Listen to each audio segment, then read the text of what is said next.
वैज्ञानिक time travel के 3 ऐसे तरीके बताते हैं जिनके द्वारा आप भी टाइम ट्रेवल कर सकते हो, जो कि साइंटिफिक तौर पर बिल्कुल सही है। बस आपको चाहिए होगी वो टेक्नोलॉजी जो आपके लिए समय यात्रा को संभव बना पाए। टाइम ट्रेवल का ये कॉन्सेप्ट कोई काल्पनिक चीज नहीं है। विज्ञान की किताबें ये साफ साफ बोलती हैं कि टाइम ट्रेवल बिल्कुल पॉसिबल है।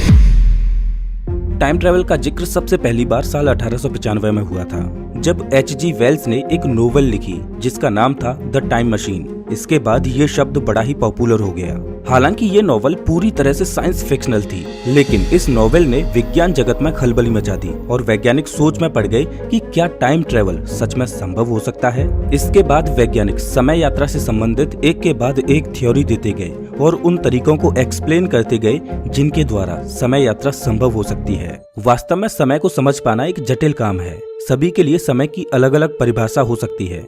कोई समय को टिक टिक करती घड़ी से मेजर करता है, तो कोई ब्रह्मांड में हो रहे बदलावों से समय को देखता है। सर आइजैक न्यूटन ने समय को एक एरो की तरह देखा। जैसे एक तीर कमान से निकलने के बाद आगे ही जा सकता है, वो वापस नहीं लौट सकता। उसी तरह समय भी एक एरो की तरह फॉरवर्ड डायरेक्शन में चल रहा है, जिसमें समय पास्ट से होते हुए वर्तमान के द्वारा भविष्य की ओर बढ़ रहा है, जिसे वैज्ञानिक द एरो ऑफ टाइम भी बोलते हैं। इसमें समय का ये एरो वर्तमान के द्वारा जैसे जैसे भविष्य की ओर बढ़ रहा है, वैसे वैसे वर्तमान के पल पास्ट में विलीन होते जा रहे हैं और भविष्य के पल वर्तमान में तब्दील हो रहे हैं।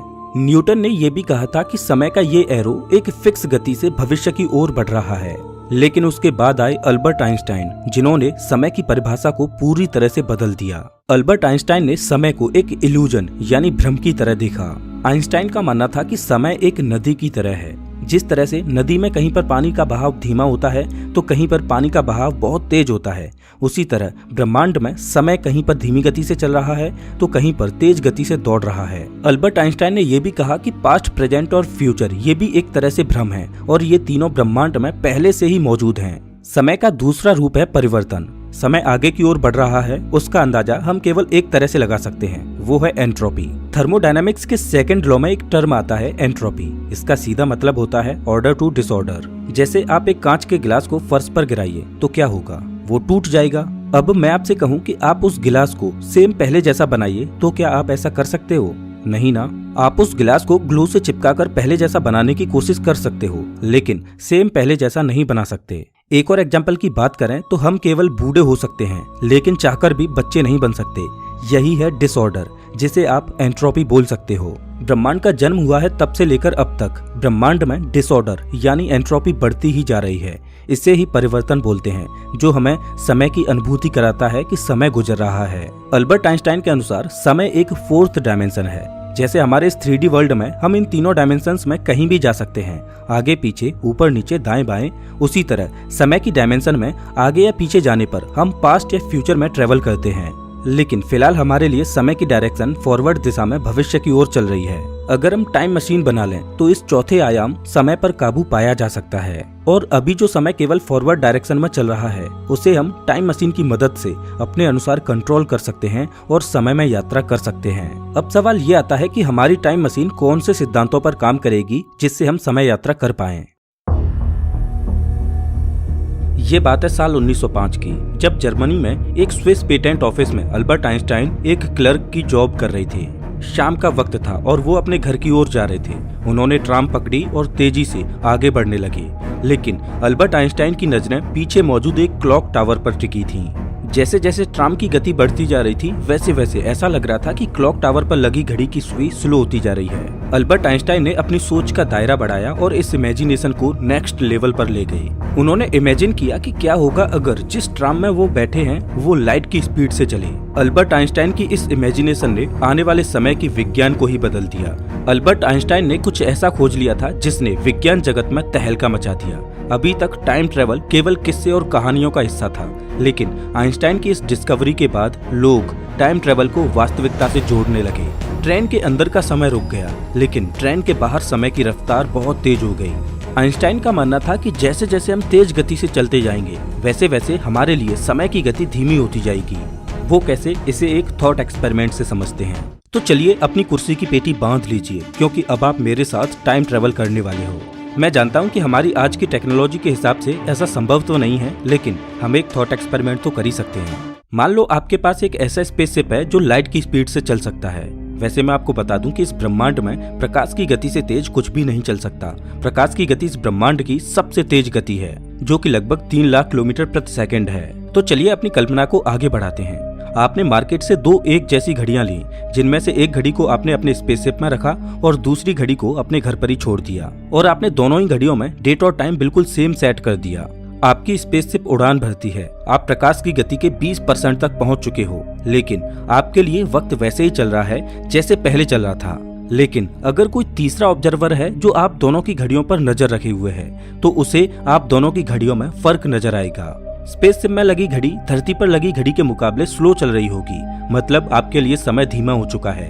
जैसे जैसे स्पेसशिप की गति बढ़ती जाएगी, वैसे वैसे धरती पर मौजूद घड़ी की स्पीड बढ़ती जाएगी और आपकी घड़ी की स्पीड जो कि स्पेसशिप में लगी है वो स्लो होती जाएगी।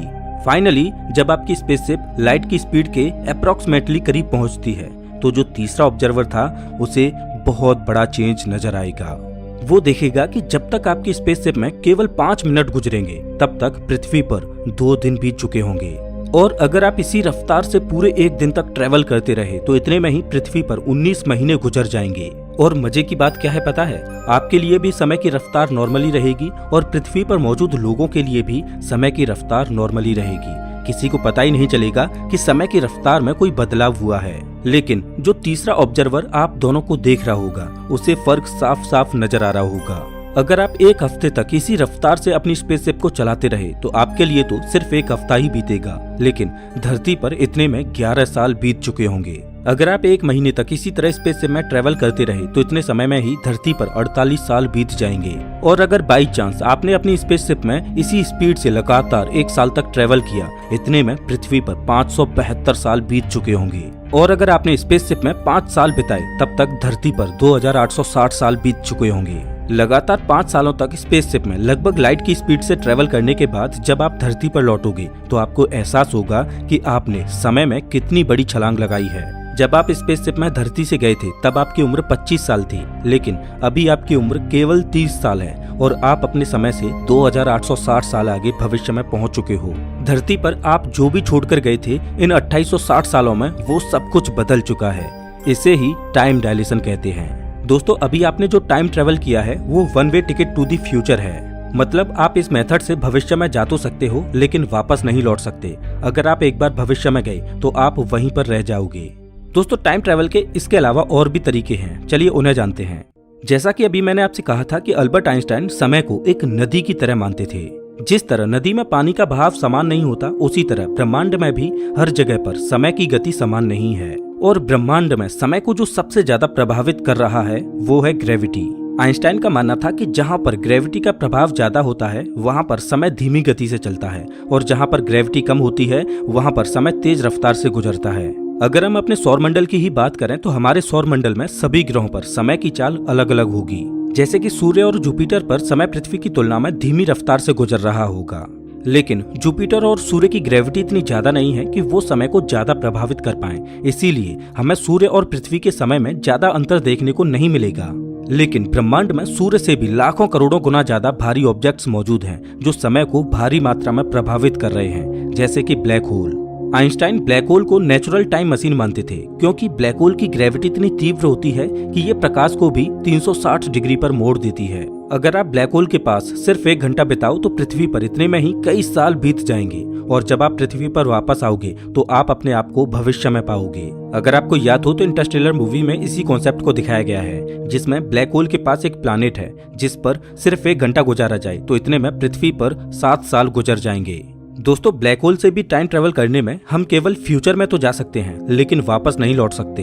अगर देखा जाए तो ब्लैक होल से टाइम ट्रेवल और लाइट की स्पीड से टाइम ट्रेवल के ये दोनों ही तरीके वैज्ञानिक रूप से पॉसिबल तो हैं, लेकिन हमारी खुद की लिमिटेशंस हैं कि हम इन दोनों ही तरीकों से टाइम ट्रेवल नहीं कर सकते, क्योंकि ना तो हमारे पास वो टेक्नोलॉजी है जिससे हम लाइट की स्पीड के बराबर चल पाएं, और ना ही हमारे नजदीक कोई ऐसा ब्लैक होल है जिसके पास जाकर हम टाइम ट्रेवल कर पाएं। और अगर बाई चांस हमारे पास वो टेक्नोलॉजी आ भी जाए जिससे हम इन दोनों ही तरीकों से टाइम ट्रेवल कर पाएं, तो भी ये टाइम ट्रेवल बहुत ही ज्यादा टाइम कंज्यूमिंग होगा। इस तरह के मेथड में हम टाइम ट्रेवल करने के लिए पूरी तरह से टाइम डायलेशन पर निर्भर रहेंगे, और हम केवल भविष्य में ही जा पाएंगे, पास्ट का क्या। और हमें चाहिए कि हम इंस्टेंट टाइम ट्रेवल करें और एक ही पल में समय में बड़ी बड़ी छलांग लगा सकें। तो निराश मत होइए, क्योंकि वैज्ञानिकों ने इंस्टेंट टाइम ट्रेवल करने की भी थ्योरी दे रखी है और वो है वर्म होल। वैज्ञानिकों का मानना है कि ब्रह्मांड में वर्म होल्स वो शॉर्टकट्स हैं जो हमें लाखों करोड़ों किलोमीटर दूर तक की यात्रा करा सकते हैं। अगर आपने डॉक्टर स्ट्रेंज मूवी देखी है तो उसमें इस कॉन्सेप्ट का इस्तेमाल किया गया है। अगर हमने ऐसा कोई वर्म होल बना लिया जो किसी ब्लैक होल के पास खुलता है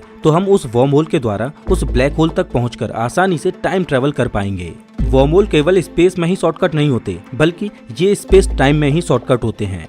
मतलब वर्म होल के द्वारा हम केवल स्पेस में ही लंबी लंबी दूरी तय नहीं कर सकते, बल्कि समय में भी लंबी लंबी छलांग लगा सकते हैं। वर्म होल वो पोर्टल हैं जो टाइम में भी शॉर्टकट्स बनाते हैं।